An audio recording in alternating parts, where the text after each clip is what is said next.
Renungan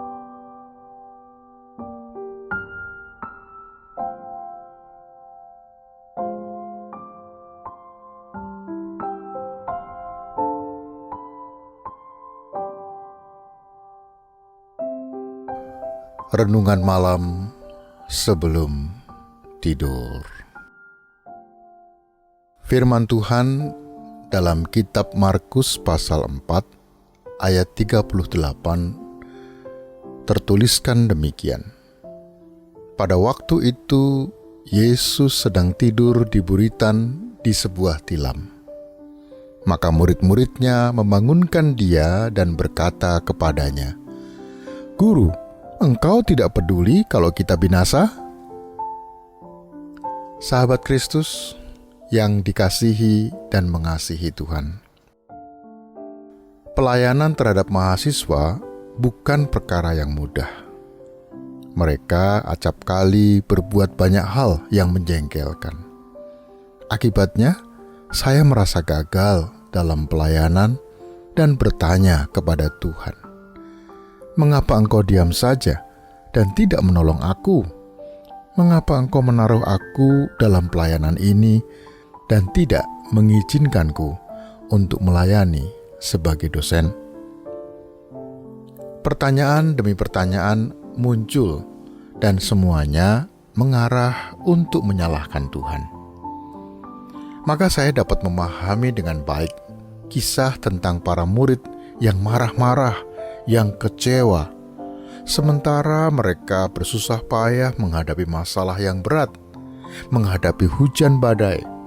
Yesus tidur di buritan kapal seolah tidak mau tahu.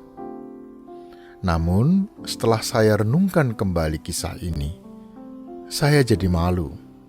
Sikap para murid adalah cerminan dari sikap kita yang kecewa pada suatu situasi tertentu.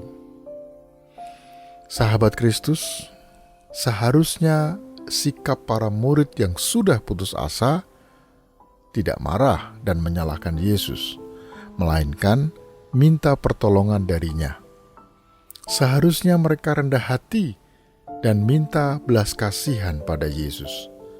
Tapi yang dilakukan para murid tidak demikian. Lihat, mereka membangunkan Yesus dan mereka berkata, "Guru, Engkau tidak peduli kalau kita mati?" Bayangkan bagaimana sikap negatif yang muncul di benak mereka. Demikian juga dengan kita, sahabat Kristus. Ketika keadaan tidak terkontrol lagi, maka ada kecenderungan untuk mempertanyakan keberadaan Tuhan, bahkan menyalahkannya. Misalnya, ketika jatuh sakit dalam waktu yang lama, maka kita mulai berpikir, mengapa Tuhan tidak mengasihi aku? Ketika bisnis yang sedang dijalankan merugi, atau ketika ada keputusan dari perusahaan untuk mem-PHK-kan diriku, atau ketika terjadi konflik dalam rumah tanggaku, atau ketika tidak berhasil dalam pekerjaan atau karier yang sedang aku tempuh. Dan masih ada banyak lagi hal lainnya yang menyebabkan kita marah kepada Tuhan. Sahabat Tuhan, layakkah kita marah kepada Tuhan? Mari kita belajar dari firman Tuhan yang memberitakan kabar kesukaan bahwa ketika Tuhan mengizinkan kesulitan terjadi dalam hidup kita, itu artinya Tuhan ingin kita belajar bahwa Tuhan tidak akan pernah mengubah keadaan, tetapi Ia mau mengubah kita. Karena itu, jangan pernah minta untuk mengurangi bebanmu, tapi mintalah kepada Tuhan untuk menambahi kekuatanmu agar mampu mengatasi hal itu.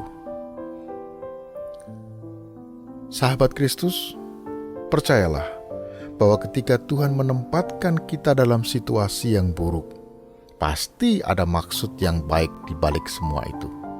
Karena itu, bertahanlah sampai Allah selesai mengerjakan yang baik dalam hidup kita. Masa pandemik adalah masa Allah membangun sikap kita agar tidak sombong, seolah kita mampu melakukan sendiri segala sesuatu.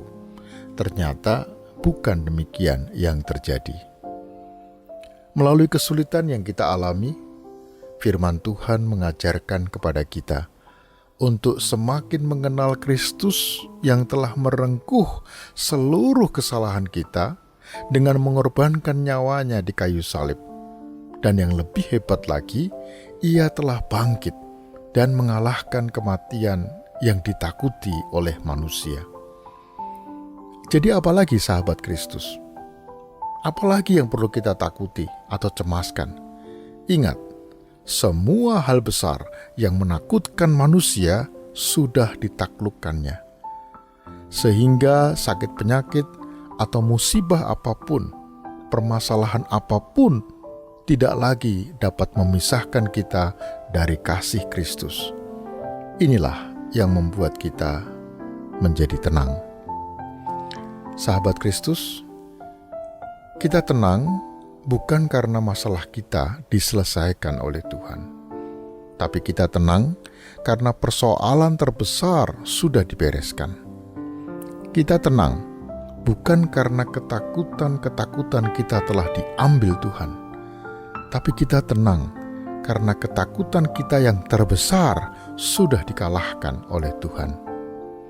Oleh sebab itu, sebagai sahabat Kristus, tebarkan sikap optimis yang memberikan harapan. Sebarkan kasih yang menghibur dan memberikan kelegaan kepada orang lain. Jangan pernah berhenti memberikan kekuatan kepada yang lemah dan membutuhkan. Dan bersukacitalah senantiasa. Amin. Mari kita berdoa. Malam ini ya Tuhan, sebelum aku beristirahat, aku hanya mau mengatakan terima kasih Tuhanku yang baik, yang telah memberikan kelegaan dan keberanian untuk menjalani kehidupan yang baru esok hari dengan penuh antusias untuk menjalankan misimu di dunia ini. Amin.